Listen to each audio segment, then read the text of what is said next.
Hello there everybody and welcome back to Movie Squirm. Today I'm going to be reviewing the 2024 film Winnie the Pooh Blood and Honey 2. And this is directed by Rhys Frigg Waterfield and stars Scott Chambers. This tells the story of Christopher Robin trying to get his life back on track after what has been dubbed the 100-Acre Massacre. However, Pooh and friends are willing to come to town this time for more bloodshed. Now, Winnie the Pooh Blood and Honey from 2023 was one of the most hated films, if not the most hated film of that year. It got a lot of negativity towards it and so many bad reviews. And you know what? Fairly so. I don't think it was a very good movie overall, and it definitely had a lot of problems, and it also seemed like a cheap way to make a horror movie just because these characters had gone into the public domain. Saying that though, I still had a little bit of fun with it compared to a lot of other people. I mean, it's a slasher movie, and that is my favourite subgenre of horror, and it delivered in many ways, but also there was a lot of problems with it as well. So even me, who is a slasher fan, can recognise some of the bad stuff about that movie as well. But I did a lot of praise going into this one from people who didn't even like the first movie, because here in the UK, we get everything late. This movie's been out in the US for 2 or 3 months now, and I could not get a screener for it. I could not go to the cinema when it came out over here because nowhere in my area was showing it.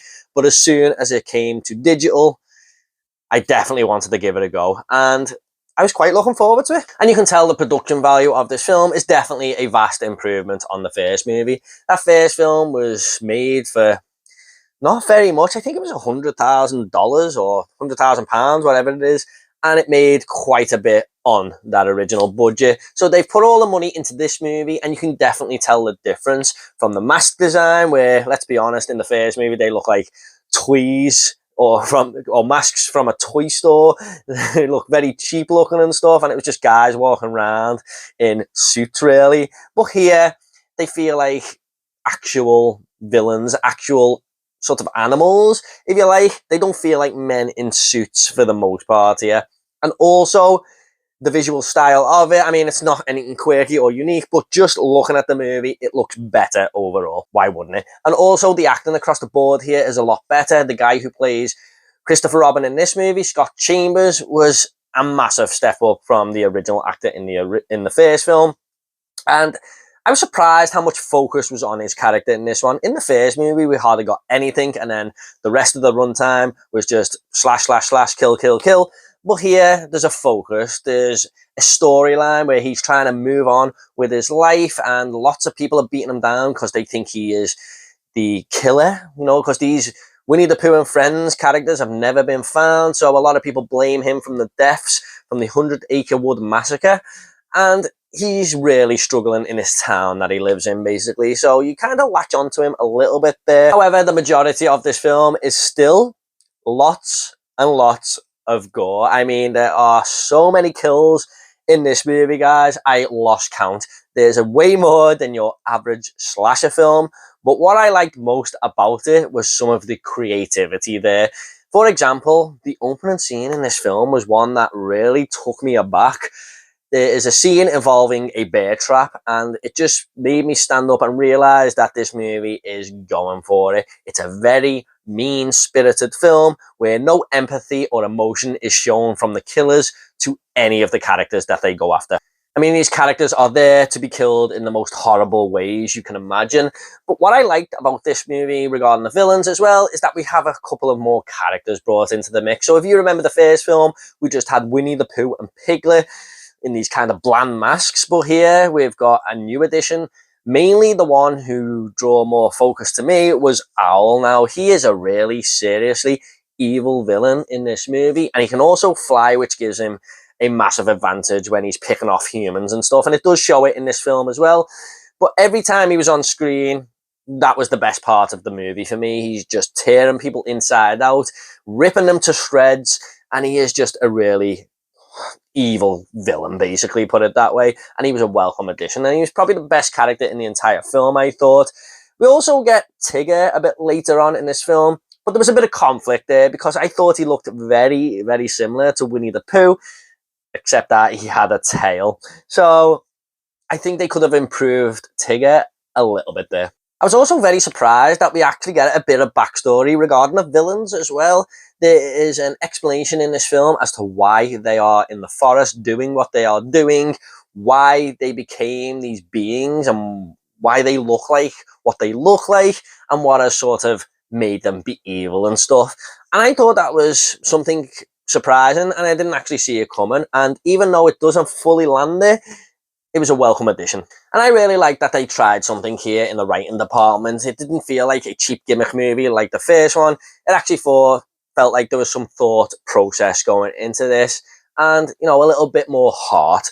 However, I do think it fails to balance that out, because this movie goes way too much down the serious path. I mean, it tries to be something it's kind of not, or never going to be, because at the end of the day, in the back of your mind while you're watching this, you just can't help but remember that this is a movie about Winnie the Pooh and friends being evil. You are never ever gonna be fully immersed into that serious tone. Well, for me personally, I didn't anyway, so I thought it failed in its execution a little bit there.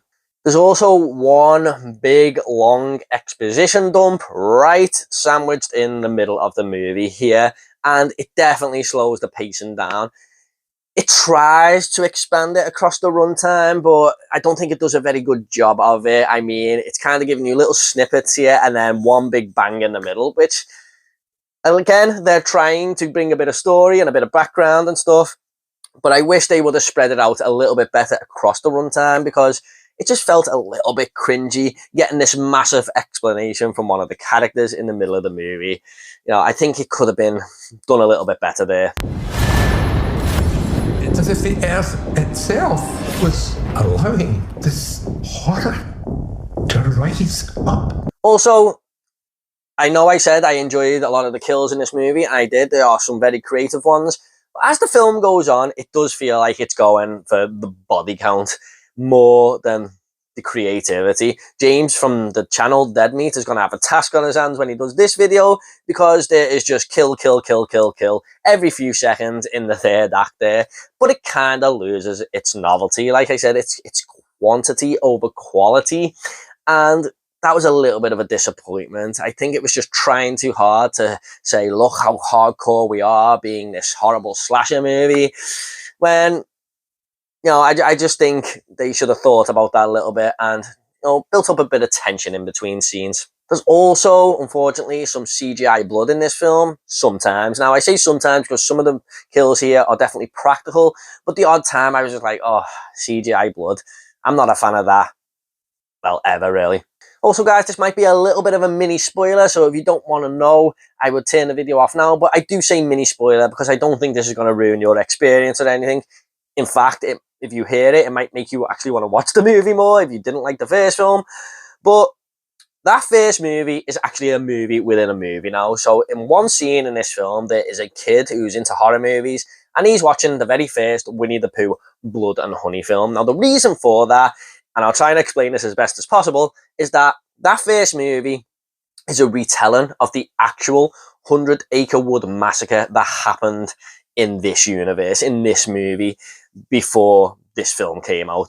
So the character who plays Christopher Robin in this movie was the actual Christopher Robin who experienced the 100 Acre Wood massacre, and the movie that this kid is watching is a retelling of that. So basically, they've made this massacre into a film, and I couldn't get on board with that at all. Now, this is might be a little bit of a minor nitpick for some, or a huge nitpick for a lot of other people, but this movie, I think it takes place a year after the 100 Acre Wood massacre. So you're telling me that they've actually filmed this reimagining in between all that, and not showing any respect towards the families and stuff, and produced it all in that small amount of time. I mean, there would be at least a 5 or 6 year wait to turn that into a movie, because everyone in this town is still grieving and stuff.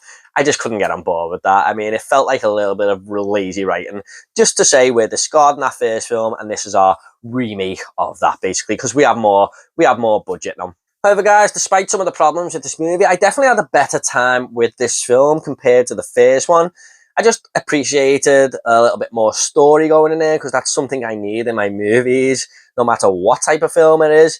And even though it doesn't land most of the time, I still thought it was a welcome addition, and the acting across the board and the visual look of it, I just had a better all-round experience. I'm just going to go ahead and rate this movie now. I'm going to give Winnie the Pooh Blood and Honey 2 a 6 out of 10. If you got a little bit of enjoyment out of the first movie, or you just like slashes in general, I would definitely give this a go. There will probably be something for you here. Okay guys, I hope you all enjoyed this review. If you want more 2024 horror movie reviews, they'll be in the link down below. Also, what did you think of this film? Please do let me know in the comments. Please give this video a like and subscribe to this channel. It would really help me out. Thanks so much guys. You take care, and I'll see you on the next video.